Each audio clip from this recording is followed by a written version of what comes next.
Chemistry 2019-2020 school year. So why do you study chemistry? Well, it's going to explain a lot of things about the world around you, which is important. It's going to increase our ability to solve problems. This is a big problem-solving class. It's fun, and it's not really as hard as most people think it is. There's just some math involved. And who knows, if you really like it, then you might just decide to take AP Chemistry next year. So, what do you have to do to succeed in chemistry? Well, of course, like any class, you have to have a good attitude and look at this as an opportunity rather than a chore. Obviously, come to class. Regular attendance in this class is really important because every day we do a lot within the period. We work bell to bell. So make sure you're here in class, if at all possible, every day. I'm going to assign podcasts for you to watch. It's real important that you watch all of them. The podcasts actually replace the lecture, and I'm going to get into that here in just a moment. Work through all of the assigned problems and ask questions when it's hard. The really cool part about this class is the problems are going to be done within class, so you'll have the opportunity to actually ask questions during class. And then, of course, make the most out of labs. Try to take the lab that you're doing and use the classroom material and try to put the two things together. That is really important in this class. So, what do you need? Required materials. You need to purchase a spiral notebook, any size you want, but a spiral notebook. This is where your podcast notes and any homework that's not on a problem set, you'll put that into the spiral notebook. You will need a folder or a binder for like lab procedures and problem sets and safety rule handout. Anything that gets handed out, you're going to need some place to put that. So either a folder or a binder. A calculator, of course. It can be a graphing calculator, it can be a non-graphing calculator, but you'll need the calculator pretty much on a daily basis. So those are the three materials that you actually have to go out and get yourself. And then the last two, goggles. So you had goggles from your science class from last year. So bring those in, and I'll give you a due date for that. And then a lab notebook, which I will actually hand out to you. So that's supplied by the school. So how does this class work? Well, this class is a flipped classroom. So that means your traditional like homework problems and all that kind of stuff is actually done during class time. So for homework, you actually take notes and answer short little questions online from podcasts that are signed through Edpuzzle. So you actually have to go to Edpuzzle to watch the videos, and like you are this one, and then answer the questions like you're going to do or are doing throughout this video. In class then, you'll work on the problems and assignments, which traditionally is homework.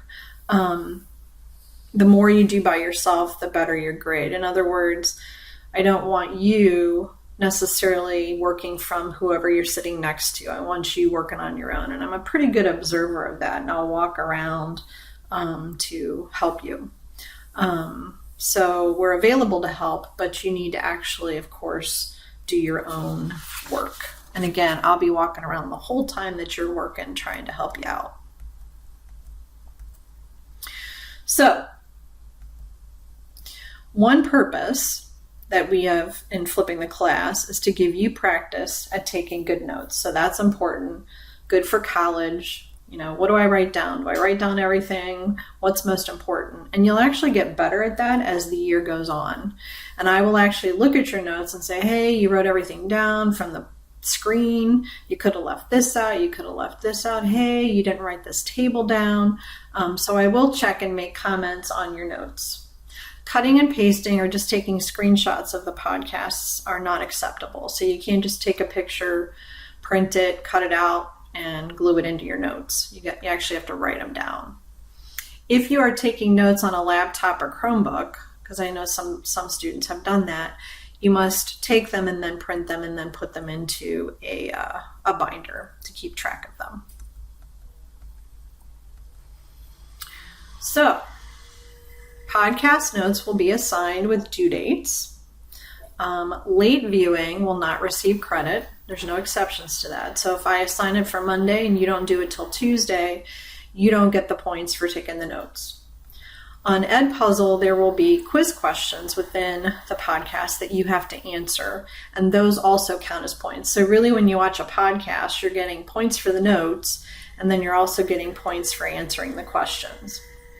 However, if you, for some reason, don't do it in the first place when it's due, you still must complete the notes and quiz questions. Otherwise, I will not be there to help you on the problem sets, because that podcast is supposed to provide the background information to help you actually do the problems. And when we get to more challenging subjects, it'll be a combination of podcasts and lecture, because there are a couple topics where I think it's really hard to learn how to go through that process without actually having the teacher go along through it with you.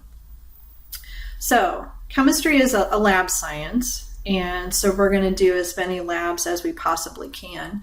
We'll try to do 2 a week, or 1 lab that's 2 days. We start it the one day, we finish it the next day. And that's on average. Some weeks like Thanksgiving week, or, right before winter break, or, there's going to be weeks in there where we can't necessarily get 2 labs in, but we're going to try our best to do that. If you miss a lab, then you'll do it as soon as you get back, either after school or before school. And lab reports will be completed for each lab that you do. They're very brief, and for the most part, they're going to be completed in class. Problem set quizzes will be fairly frequent. So I will give you little quizzes to make sure that you know what you're doing. Sometimes those quizzes will actually count for points and be recorded, and sometimes it'll just be kind of me walking around trying to figure out whether everybody really does know what they're doing. At the end then of each unit, there will be a unit assessment, a test, and we'll talk about that as we approach the first one, so you know what to anticipate. So this is kind of what the typical week might look like. On Monday and Tuesday, you might be working on a problem set. On Wednesday, we might have a quiz, might be prepping for a lab, and then Thursday and Friday typically will be our lab days. So we'll end each week, hopefully, with labs. And then throughout the week, homework will consist of watching the podcasts and taking notes. So this quote I think is really important. High achievement always takes place in the framework of high expectations. So my expectations for each of you is very high.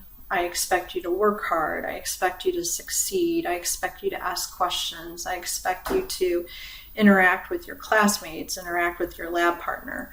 I am, however, not unreasonable. If you talk to students that have had me before, they will say, oh yes, she expects a lot, but she also will answer all your questions and she'll help guide you. So I expect you to come to class with your work done. So that means you took good notes, you're working on the problem sets, you've done the quizzes, and you've actually done some studying before the tests. Chemistry is kind of like a math class. Math is kind of hard to study for a test. You're not necessarily memorizing vocabulary, but you're learning like a process. So a lot of the studying will happen during class time as we work on the problems, but I do expect you to look over everything, prior to an assessment. I expect you to keep up. So if for some reason you're absent, email me and I will send you your assignments to do.